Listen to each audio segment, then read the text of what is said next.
Alright, last one of the day. We have this Hyla EST.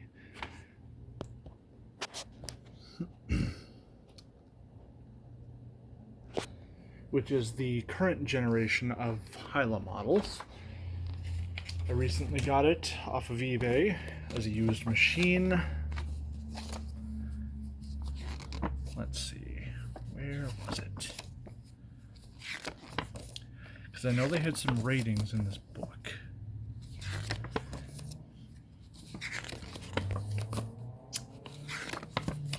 Oh, come on, where was it? There it is. So, for those unfamiliar with them, they are a water filtration vacuum. And we have some specifications in here, rating it for a maximum of 100 cubic feet per minute. So it'll be interesting to see how they compare to that. And then we definitely do use more water in one of these than we do with a Rainbow, because it says 1 gallon to the fill line, which I'm just a tish over that, I guess, but that shouldn't matter too much. And then, like a Rainbow, we have a separator, but unlike a Rainbow, we have no after filter. Now, a friend of mine, I'm sure, who is probably going to be watching this, so for when you do, hi Josh, has had experience with a current Rainbow Tech who was looking to move to Hyla, and I guess someone's been telling them, you know, they don't need HEPA filters because they have, you know, they have a, yeah,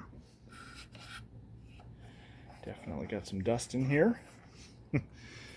They don't need HEPA filters because they force everything under the water. Well, we have dust, you know, so I don't think that's necessarily true.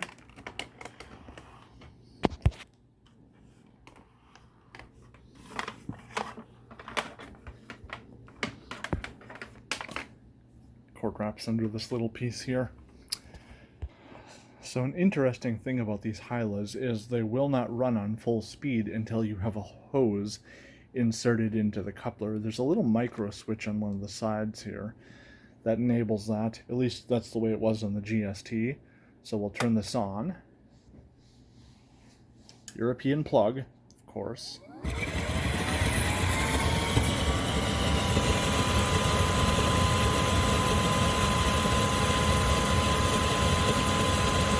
Yep, it was rated for about 200.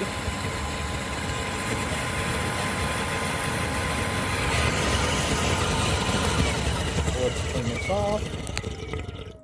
And now we'll take the... I think rather than having to monkey around with all the configurations of it, we're just going to measure the power of the main motor. So I've inserted the non-electric hose into here. So now it will run on high speed.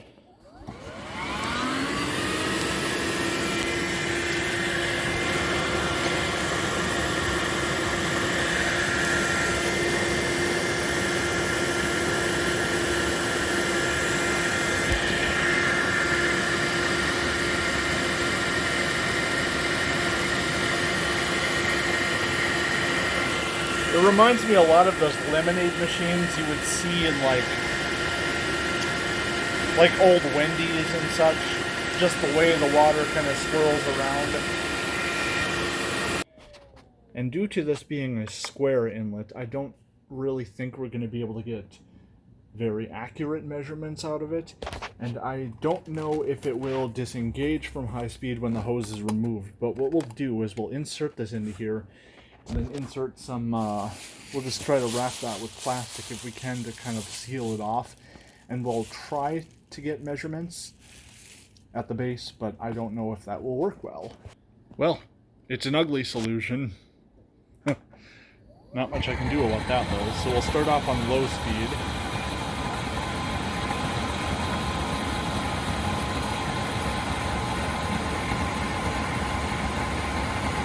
You know, that's more than I expected from it, considering how quiet the Rainbow is, as opposed to this, but I suppose 200 watts versus whatever. So now let's see if we can hook the hose in, remove it, and then take measurements. Alright, it does seem to have worked.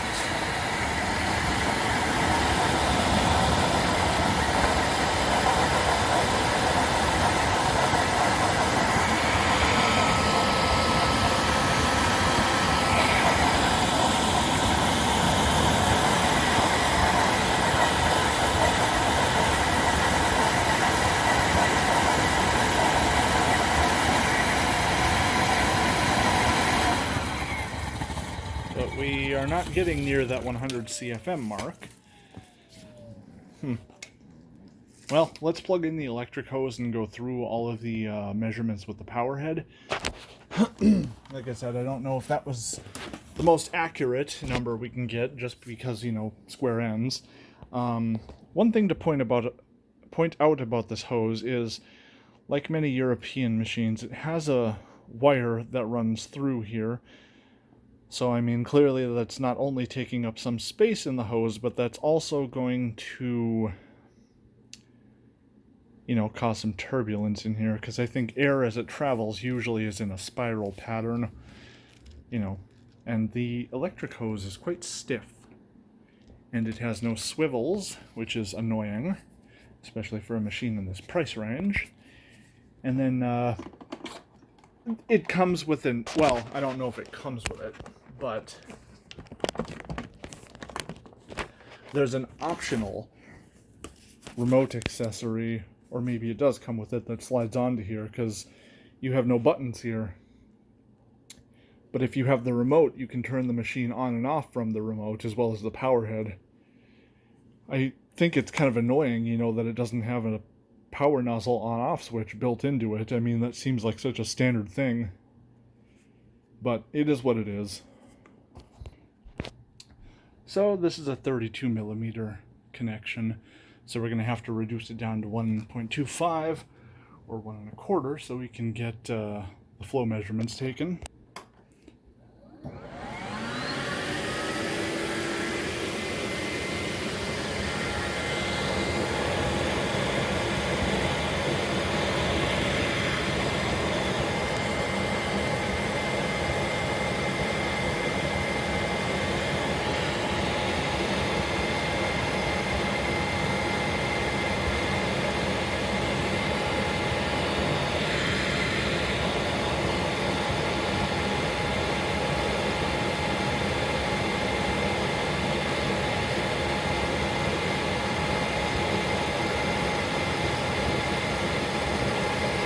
Seems to be all we're going to get.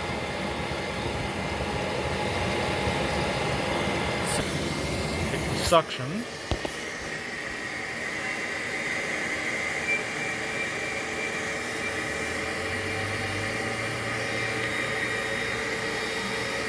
Definitely have some leakage somewhere.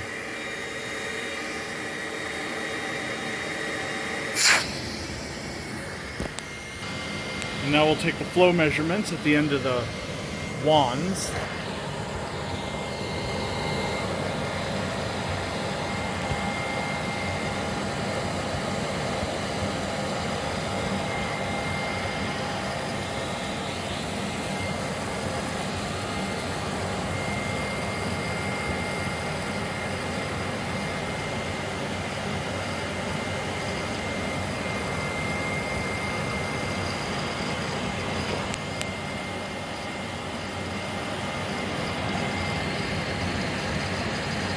Okay.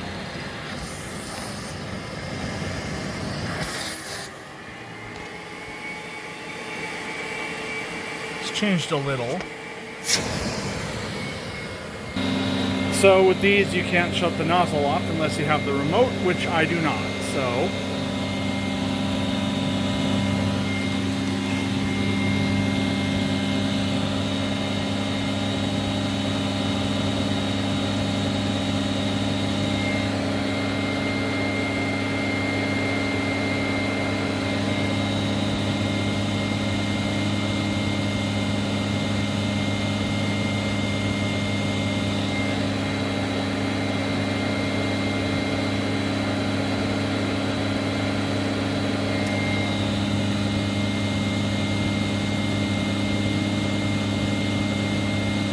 don't seem to be moving.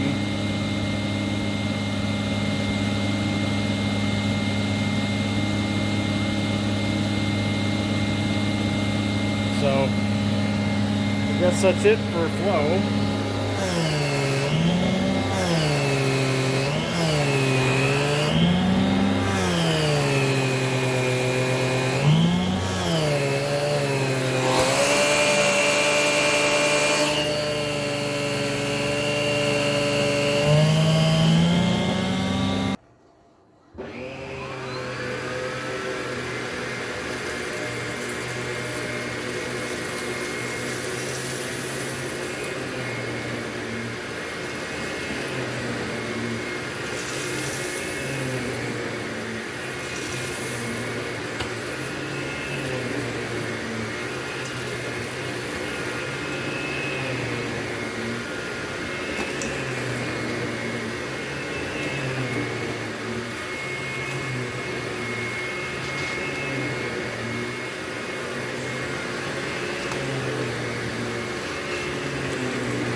So, I do have to wonder, are Slovenian people giants? Because this is a really tall wand. It's non-adjustable either. And it uses two little weird locking mechanisms. So you have to squeeze on both sides to release. Kind of a pain. Yep, down here we see all the filthy crap it picked up. And then to release those, you have to push down on the handle, which puts it into a position where it can be lifted off. And according to Hyla, their separators don't need to be cleaned, which I'm not totally sure about that, but it's what they say. And I know they redesigned the separator a little bit more with the EST, because I think the GST was the first one to say that, you know, you didn't have to clean the separator. It's now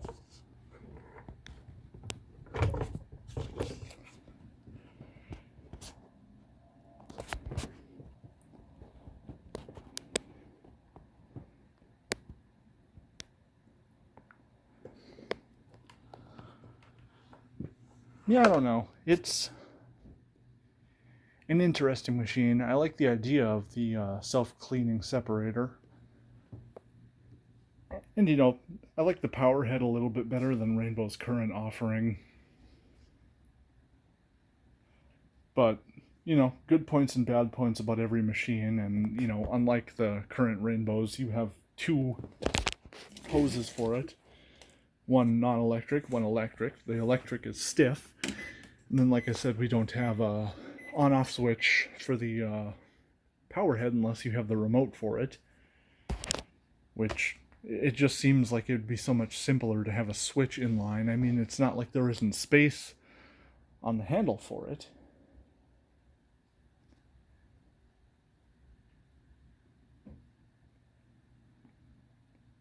So, I mean, it's, you know, the bad points about it are mostly kind of convenience features. I mean, it's not bad, but I think if I were shopping for a water filtration vacuum, it probably wouldn't be my first choice, especially given its price. Although, truth be told, I'm not exactly sure what would be. I kind of feel like it might be Serena, but I have never gotten my hands on one. But it seems like that has some features to it that make the price point a lot easier to manage. You know, like that one actually does have a HEPA filter on it, as to where this does not. And I mean, I'm sorry, you can sit there and tell me all day, you know, that, oh, this thing forces everything under the water, but what about non-soluble dust? You know, I mean, we don't see a lot of talcum powder usage, I think, in modern day as we do compared to, what, 30 years ago even? But, I mean, there are products that are made with it, and those, go right through a water filtration system. So, I mean, I definitely think there's particles that are going to escape the water bath no matter how you design it, and I feel like there should be some sort of after filtration meant to catch what the water bath cannot.